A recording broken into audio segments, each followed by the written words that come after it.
मशरक़ वस्ती में क्या हो रहा है, सूरत हाल किस जानिब जा रही है। गुफ्तगू करते हैं मशरक़ वस्ती की उमूर के माहिर डॉक्टर फारूक असराज से, जो पाकिस्तान से हमारे साथ है। डॉक्टर साहब, फरमाइए कि जो इस सूरत हाल है और इसराइल जिस तरह से पेशकदमी कर रहा है, क्या मुस्तकबिल देख रहा है मशरक़ वस्ती का? मशरक़ वस्ती एक बहुत ही पेचीदा खित्ता है और इसमें ख़ास तौर पर जब अगर हम हाल ही की तारीख देखें तो अरब स्प्रिंग के बाद तो बहुत सी यहाँ पे सिविल वॉर्स हुई, हुकूमतों के तख्ते उल्टे गए और उसमें एक वैक्यूम्स भी बहुत से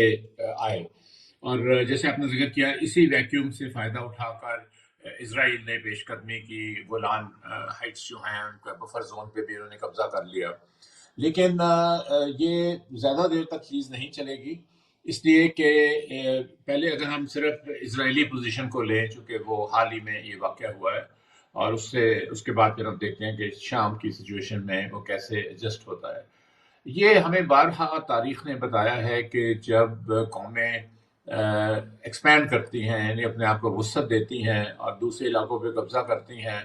तो वो अपने फौजी कुव्वत पे तो कर सकते हैं, लेकिन उसको फिर कायम रखना उनके लिए इतना आसान नहीं होता, बल्कि बहुत मुश्किल हो जाता है। ये हमें अफगानिस्तान की एक वाज़ेह मिसाल है। सोवियत यूनियन, पहले अंग्रेज़ आए, ब्रिटिश एम्पायर, फिर सोवियत यूनियन आया, फिर अमेरिका आए, कब्जा तो कर लिया अफगानिस्तान पे, पर उसको मेंटेन नहीं कर सकते। तो इसराइल की यही एनालॉजी है, छोटा सा मुल्क है, थोड़ी सी आबादी है, तो अगर वो अपने आप को एक्सपैंड करता गया, जिसमें जो मुख्तलिफ लोग हैं उनको वो इंडक्ट करता गया अपने अंदर, तो उसको वो फिर मेंटेन करना बहुत मुश्किल हो जाएगा, और वो उस जिसको हम एक अंग्रेजी में कहते हैं सेल्फ डिफीटिंग एक्सरसाइज होगी। अब इसमें इसके साथ ही बहुत सी चीज़ें और भी जुड़ी हुई हैं, और वो हमने ये देखना है अभी कि जो नई हुकूमत आई है शाम में, वो अपने आप को कितनी जल्दी मुस्तहकम करती है। जिस तरह के बारहा यूरोपियन यूनियन की तरफ से कहा गया, अमेरिका की तरफ से भी इशारे मिले, जिसमें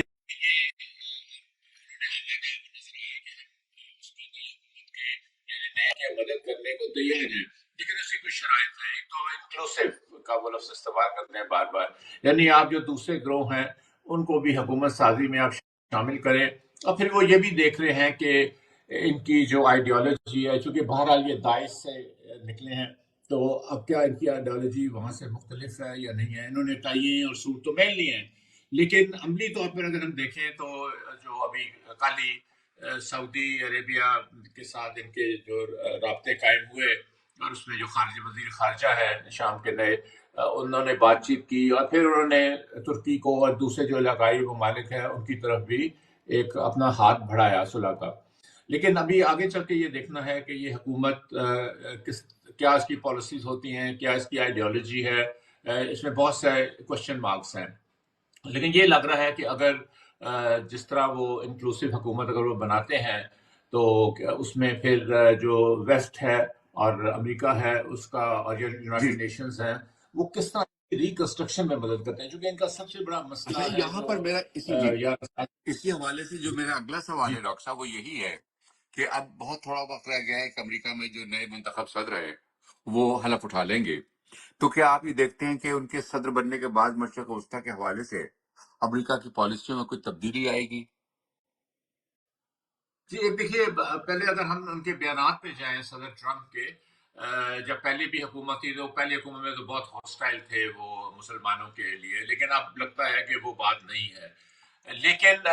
उनका ये कहना कि अमेरिका इलाकाई जंगों में शरीक नहीं होना चाहेगा, उसमें हिस्सेदार नहीं बनेगा, हम ड्रैगन नहीं होंगे, चूंकि हमने ये देखा है, तारीख ने हमें ये बताया है कि जब एक दफ़ा इलाकाई जंगों में आप चले जाते हैं तो फिर आपके लिए वहाँ से निकलना बहुत मुश्किल ना सिर्फ हो जाता है, बल्कि आप इलाके को मजीद डिस्टेबलाइज कर देते हैं। तो अगर तो वो यही सोच जो है ये अमली जामा पहनाती है, और ये समझ लेते हैं एक रियलिज्म के तौर पे कि इस तरह हमें जंगों में अगर हम गए तो हमें वहाँ से कुछ ज़्यादा हासिल नहीं होगा, तो उससे ज़्यादा सदर ट्रम्प शायद ये कोशिश करें कि वो मीडिएशन, वो अपने आप को कहते भी हैं कि मैं बहुत उसमें माहिर हूँ, ये करने में, मीडिएट करने में, और जो मुख्तलिफ पार्टीज हैं उनके दरमियान कॉम्प्रोमाइज़ कराने में। तो वो क्या ये रोल प्ले करेंगे? वो ये रोल प्ले करेंगे तो फिर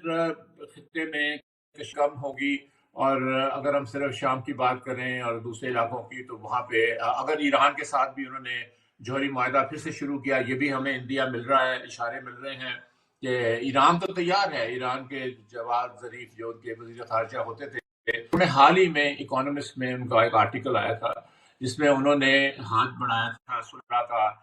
پہلے تو خطے کے ممالک کے ساتھ، بلکہ انہوں نے یہ تجویز دی تھی کہ اس میں ہم ایک علاقائی تنظیم بناتے ہیں۔ اب علاقائی تنظیم میں اگر سعودی عرب بھی آتا ہے، اس میں انہوں نے نام لیا، یو اے ای کا بھی نام لیا، بحرین کا بھی نام لیا، عمان کا، یہ سارے پرو ویسٹ ممالک ہیں، تو ان کے ساتھ ہم ایک تنظیم بناتے ہیں جو کہ یہ تنظیم جو ہے، جو علاقے کے مسائل ہیں، جو تنازع ہیں، وہ حل کرے گی۔ تو وہ تو انڈیکیشن ہے۔ امریکہ کی طرف سے بھی تھوڑی بہت، ہمیں بہت کلیئر تو نہیں ہے، لیکن ایک انڈیکیشن آ رہی ہے کہ شاید صدر ٹرمپ اس طرف آگے بڑھیں۔ ویسے انہوں نے خود ہی معاہدے کو ختم کیا تھا، اس کو تار تار کیا تھا، بلکہ جو کہ پہلی اوباما ایڈمنسٹریشن نے ایران کے ساتھ کیا تھا، نہ صرف اوباما ایڈمنسٹریشن نے بلکہ یورپینس نے بھی، اور پھر اس کو سیکورٹی کونسل سے کیا تھا۔ چلیے وہ تو ایک تاریخ ہوگی۔ تو اگر یہ نئے سرے سے پھر سے کرتے ہیں، نیگوسیشنز کرتے ہیں کہ حل کی طرف بات جاتی، اور دوسری طرف وہ اسرائیل کو باز رکھتے ہیں کہ وہ چھیڑ چھاڑ بند کرے اپنے جو ہمسایہ ممالک کے ساتھ ہیں، اور غازہ کے جو معاملات ہیں ان کو بھی ہیومینیٹیرین بیسس کے اوپر ان کو حل کیا جائے۔ پہلے تو لوگوں کی سفرنگز کم کی جائے، جو اندھا دھند بمباری ہو رہی ہے اس کو وہ ختم کریں، اور اس کے بعد کسی وہ معاہدے کے اوپر آئے۔ معاہدہ نہیں بھی ہوگا تو چلیے ایک انڈرسٹینڈنگ میں آئے، اور قطر وغیرہ کے تھرو ڈیولپ ہو سکتے ہیں۔ پہلی اچھا بہت ڈاکٹر اچھی۔ صاحب، ایک آخری سوال، ٹائم ہمارے پاس بہت کم ہے، ایک آخری سوال یہ ہے کہ روس اور چین کا کیا رول دیکھ رہے ہیں آپ مستقبل میں؟ ابھی دیکھیے جہاں تک تو روس کا تعلق ہے، ان کو تو وہ تو پوری طرح انوالو تھے شام کے معاملات میں، اور پھر لیکن روس کا قصور اس میں نہیں تھا، یہ تو شام کی فوج ہی کولیپس کر گئی، اور میں روس کو بھی ہوگی جیسے کہ دوسری ساری دنیا کو ہوئی، لیکن بہرحال ان کا وہ سیٹ بیک تو ہوا۔ تو وہاں سے جو ان کی پوزیشن تھی، اب نئی حکومت، یہ اشارے ہمیں آ رہے ہیں کہ نئی حکومت کے بھی روس کے ساتھ تھوڑی بہت نیگوسیشن کرنے کی کوشش کر رہے ہیں، انڈرسٹینڈنگ کرنے کی کوشش کر رہے ہیں، چونکہ ان کے اڈے ہیں، ان کا شاید نیول اڈا ہے روس کا شام جی میں، جی، تو اچھا، اس کے ذریعے وہ کوئی بات چیت کرے۔ چین کا ابھی تک کوئی رول نہیں ہے، اس کا سب سے زیادہ رول اگر ہے مشرق وسطیٰ میں تو وہ ایران کے ساتھ ہی ہے، جو نان عرب ملک ہے، جس کا انہوں نے 25 سال کا ایک بہت بڑا معاہدہ بھی کیا ہوا ہے، اور بہت اکنامک صحیح، ریلیٹڈ وہ معاہدہ ہے۔ تو لیکن باقی ان کا ایسا سچ رول نہیں ہوگا۔ البتہ روس پوری کوشش کرے گا کہ وہ شام میں پوری طرح کم بیک تو نہیں، لیکن ایک انڈرسٹینڈنگ نئی کسی حکومت کے حد تک۔ ساتھ قائم۔ ڈاکٹر فاروق حسنات، بہت شکریہ آپ کا۔ جناب، ہم گفتگو کر رہے تھے ڈاکٹر فاروق حسنات سے مشرق وسطیٰ کی صورتحال پر۔ اب ہمارے پروگرام کا وقت ختم ہوتا ہے، ہمیں آپ کی فیڈ بیک کا انتظار رہے گا، ہمیں